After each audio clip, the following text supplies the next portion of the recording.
Hey everybody, Merry Christmas and welcome to Your Move. I'm Andy Stanley, and this really is the most wonderful time of the year, but not necessarily because of what's happening, but because of what happened, and not necessarily because of who's with you, but because of who's for you. And that's what we're going to talk about today on this special Christmas edition of Your Move.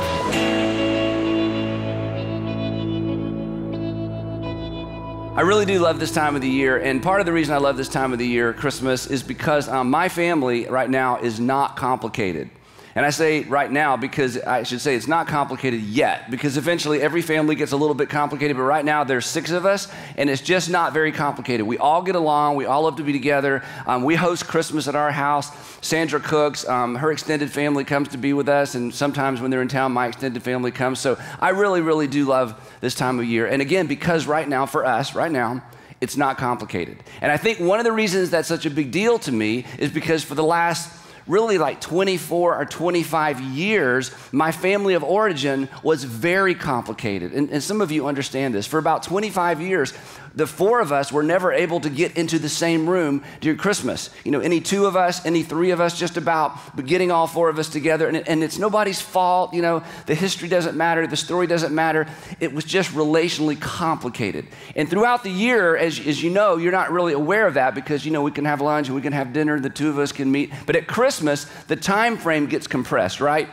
Because there's that Christmas Eve, Christmas Day, night before Christmas thing that gets so important, and who's going to be with who, and who's coming over, and if they're coming, they can't come, and we just, you know, it's just complicated at Christmas. So for the past 20-something years, it's just been complicated because we host, and I've sort of had to navigate and officiate and decide who can come when and who can't, and it's just extremely complicated. And it makes me so grateful that right now, you know, my immediate family, the 6 of us, it's just not complicated. The most complicated maybe Christmas of all for me is when this whole thing got started about, I'm thinking about 24 years ago.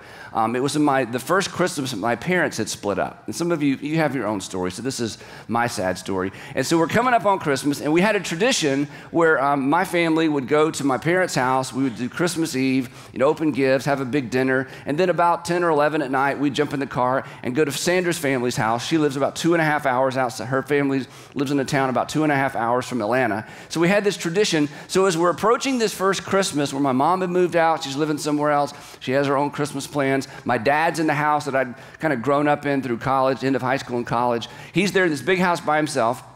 And as we're approaching Christmas, it dawns on me, if we do what we normally do, Sandra and I and our little son, Andrew, he was a baby, and it was the first grandchild on our side and the first grandchild in Sandra's entire family. So he's like a really, really important deal, you know, that first grandchild. So as we're approaching Christmas, it dawns on me, what are we going to do? Because my mom already has plans. You know, she's got some folks. My dad's going to be in this big old house by himself, and so we're going to show up on Christmas Eve if we do our normal thing, have Christmas Eve dinner with him. It's just him and me and Sandra and a baby, and then exchange gifts, and then we jump in the car and leave him by himself in this big house, and then he wakes up Christmas morning by himself, and it was just killing me to think about this. I mean, as we got closer and closer, I thought, what are we going to do? You know, how do you navigate? How do you make everybody happy? And so I did, in that circumstance, what I would normally do. I did 2 things. I prayed, and then I called my buddy Charlie Renfro. Now, Charlie, you've heard me mention Charlie before. Charlie was a guy that mentored me through the years, and whenever I had, you know, just kind of a no-win situation or a problem or a question, I would go to Charlie and say, Charlie, what do I do? So I called Charlie. I said, we need to get together. Christmas is coming, and I really don't know what to do. This is complicated. And so we got together, and Charlie did what Charlie would always do. He didn't answer my question. He told me a story, and this is the story he told me. He said, Andy, let me tell you something. He said, just a little while after Patty and I got married, a few years after we got married, one night we're going to go out and celebrate our anniversary. We're all dressed up, and she's looking beautiful, and I'm looking sharp, and we're about to walk out the door, and the phone rings. And I answer the phone, and it's my mama. And my mama says, Charles, your daddy's acting up again. I need you to get over here and help me. Now, Charlie's dad was a Second World War veteran, and in some sense, he was a hero. But you know, as is the case sometimes with veterans, when he finished that war, he came back home and he had different wars he had to fight, different battles to fight. And on this particular night, one of those battles had kicked in. And so he's on the phone, standing there looking at Patty at the door, ready to go celebrate their anniversary. He's on the phone, his mom's saying, hey, you know, Charles, I need you to come help me. And Charlie looked at me and said, Andy, and on that evening, I made a strategically bad decision. He said, I got in my car and raced off to try to solve a 40-year-old problem that I wasn't about to be able to solve, and in doing so, created a brand new problem at home. Now, for some of you, that was worth getting up for just to come hear that part of the story, because I just solved one of your big Christmas dilemmas, but I'm going to keep going. He said, so he looked at me. He said, so Andy, he said, let me tell you what you do. You and Sandra and your young'un, you get over there and you have dinner with your daddy. You open some gifts. You have a nice meal, and when it's time to go, you load them both up and you head on up the road to spend Christmas Eve and Christmas Day with Sandra's family. And that was good advice. And that's what I did. But it felt terrible.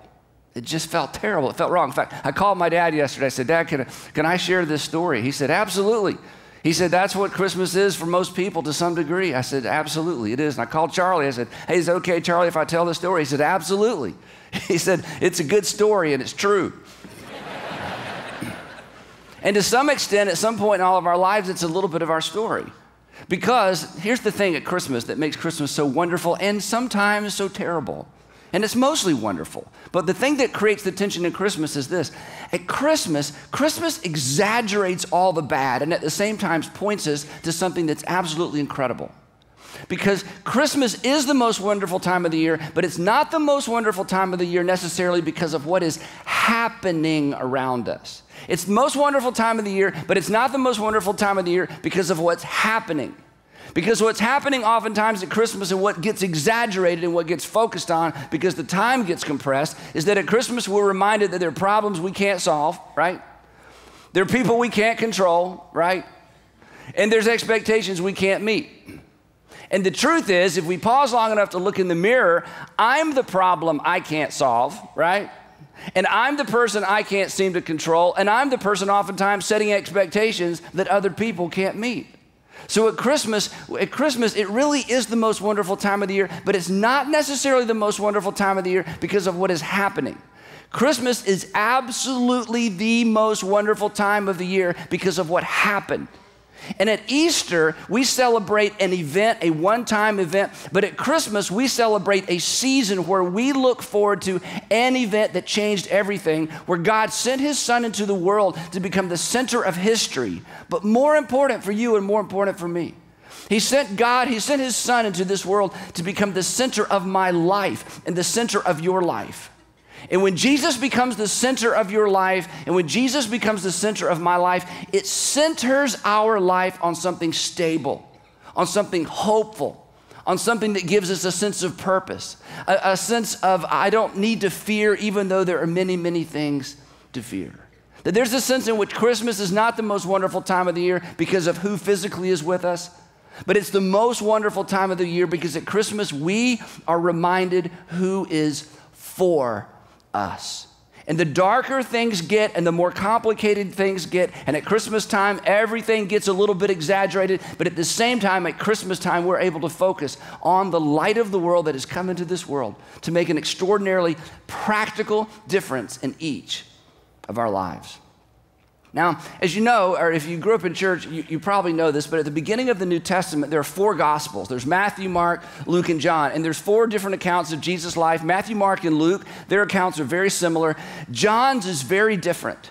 John's is very different. And John, unlike Matthew and unlike Luke, doesn't give us a birth announcement and doesn't talk about the birth of Jesus in the same way. John kind of gives us a different perspective. And the thing that's so fascinating about the Gospel of John is this, and again, if you read the Bible, you may not pick this up, and if you're new to church, again, you may think of the Bible as just a bunch of stories. In fact, the Bible is history. But the thing that makes John's Gospel so unique, especially this time of the year, is that when John wrote his Gospel, he was a very old man. He was a very old man. In fact, most people think that his gospel was was written latest of all the gospels. And when John sat down to write his gospel, we don't know this for sure, but it seems as if maybe he was thinking, I better write this down because I don't have a lot of time left. And I want to make sure that these stories are passed on for future generations, because there is no doubt, we know from the book of Acts, that John had told these stories many, many, many times, hundreds of times. Imagine if you're somebody who sat at the feet of Jesus, how popular you would be with Christians. Anytime John went anywhere, Christians would say, tell us what it was like. We've heard the stories, but you were an eyewitness. So he's told these stories many, many, many times. John is the person, this is amazing, especially when you find out more about him. John is the person that reduced God to a single word. John is the person that sat back and said, okay, let me make this as simple and as clear as possible. God is, remember this? Love. John is the one who said that. And the thing that's so amazing about John saying that is because of what John had seen and what John had experienced in his life. He's a very, very old man, and he's experienced loss like you cannot even begin to imagine, no matter what your story is like. He's lost friends. He's lost family members. He's lost, in some ways, he's almost lost his whole society and his whole culture. John was alive when Nero sent General Vespasian into Galilee, and he began to work his way down through Galilee, rolling up all these Jewish cities and all these Jewish towns, slaughtering thousands and thousands of Jewish people and sending thousands and thousands of men, women, and children into the slave markets of Rome. John lived through that. John lived through the time when Vespasian left his son outside the city of Jerusalem, the holy city of Jerusalem, where John had spent many, many years and had experienced some of the most amazing events of his life in the city of Jerusalem. And he either saw that city surrounded, we don't know, or perhaps John was in the city of Jerusalem for those 7 months when people starved to death, plagues broke out, and the Roman army built a ditch and a wall all the way around the city, trying to get inside that city. At the end of that Jewish war in 70 AD, John was either there or heard the story about the temple being burnt to the ground. Over 1 million Jews were slaughtered. Over 100,000, over 200,000 or 300,000, some say, slaves were taken from the city of Jerusalem and again flooded the Roman slave markets. By the time he had written this, his friend Peter and his friend Paul had been executed by Nero. And through all of that bloodshed, and through all of that loss, and through all of that chaos that we cannot even begin to imagine, John never lost faith. In fact, at the end of his gospel, Matthew, Mark, Luke, John, at the end of the gospel of John, here's what John writes. He says this. He says, Jesus performed many other signs, because he's filled his gospel with the signs that Jesus had performed, 7 specific signs.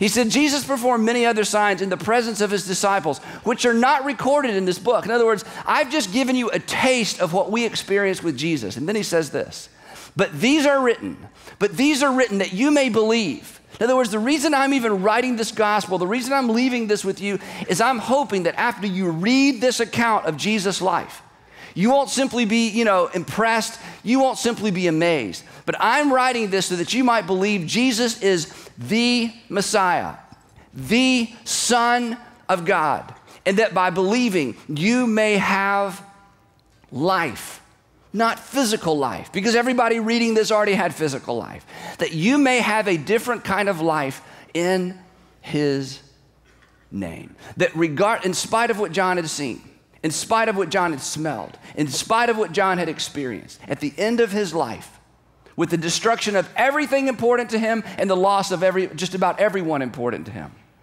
John still believed that Jesus was the source of some kind of life that went beyond physical life. So when he begins his gospel, he doesn't begin with the birth narrative. Now, this is fascinating to me, because when Jesus was crucified, as Jesus was dying, he says to John, this same John, John, I want you to take Mary, my mother, as your mother. And Mary, I want you to view John as your son.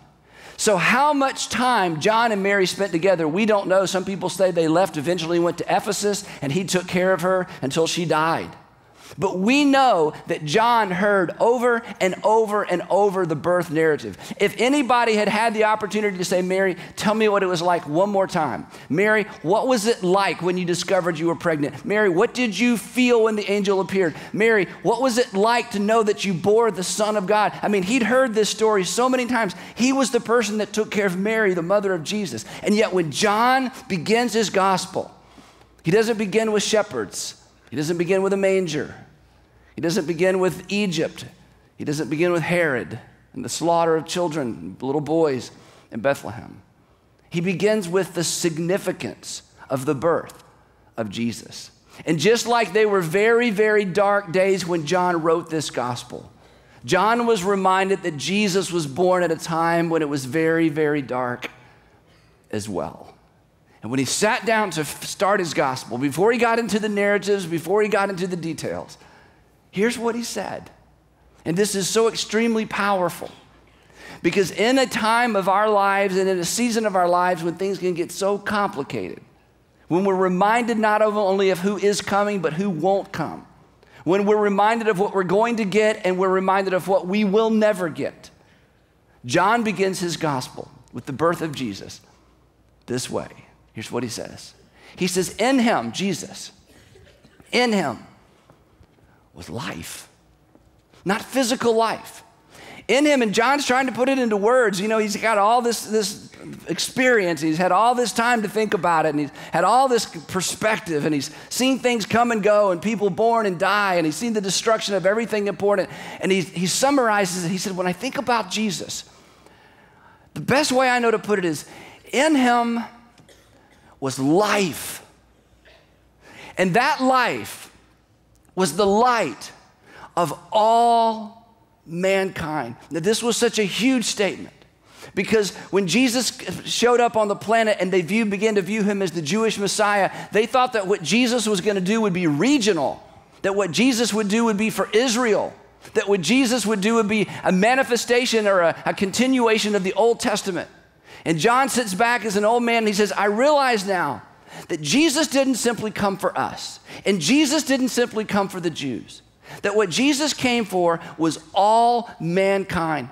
That he brought an element of life, and he brought a light that was for all mankind. And John was there the day when Jesus had risen from the dead, and he gathered everyone together, and they said to Jesus, okay, Jesus, is now the time that you're going to restore Israel as a kingdom? Is now the time that you're going to restore the nation Israel? Are we about to do something new and run the Romans out of here and reestablish our independence? Is now the time? And John was there when Jesus said, that's none of your business.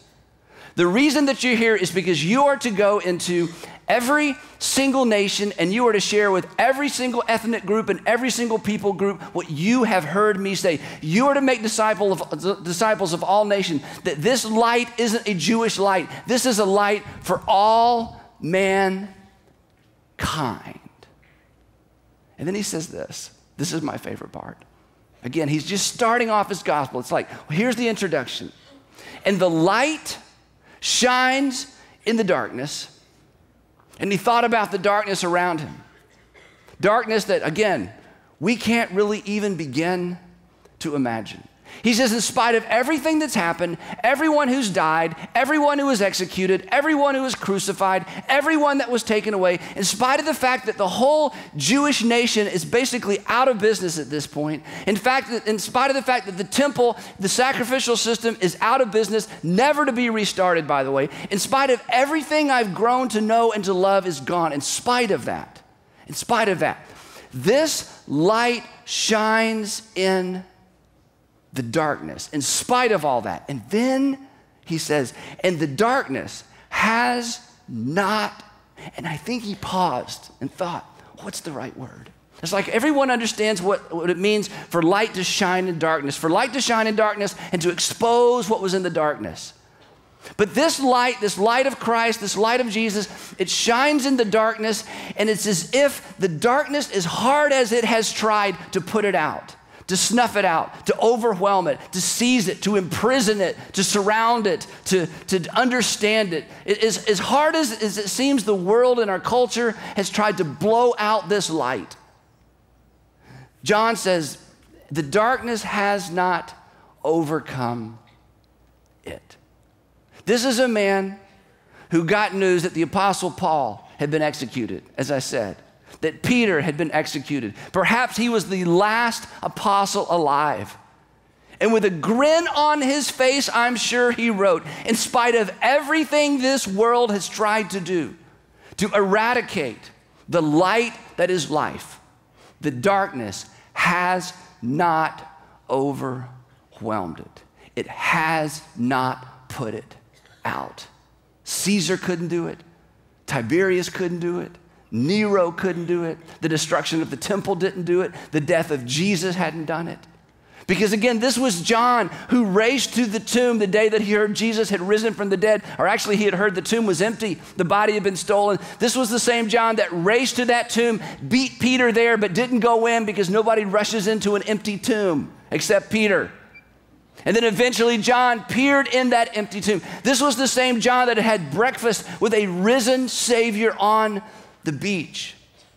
This was John that was absolutely convinced that no matter what happens in this life, and that no matter what we face in this life, and that no matter how deep the heartache, and no matter how extreme the fear, and no matter how deep the depression, that there is a light that shines in darkness, and there is no amount of darkness, and there is no type of darkness that can put it out.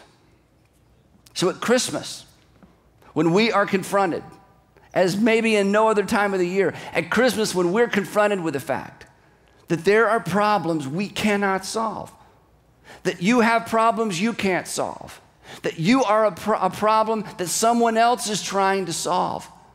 When we're confronted with the fact that there are people that we just can't control, and that no matter how rational we are, and no matter how many times we try to explain it to them, and no matter how many times we tell them our story, and no matter how many times we try to teach them to be empathetic and they're listening, no matter how many conversations we have, there are people we just can't control, and there are expectations that you're never going to meet.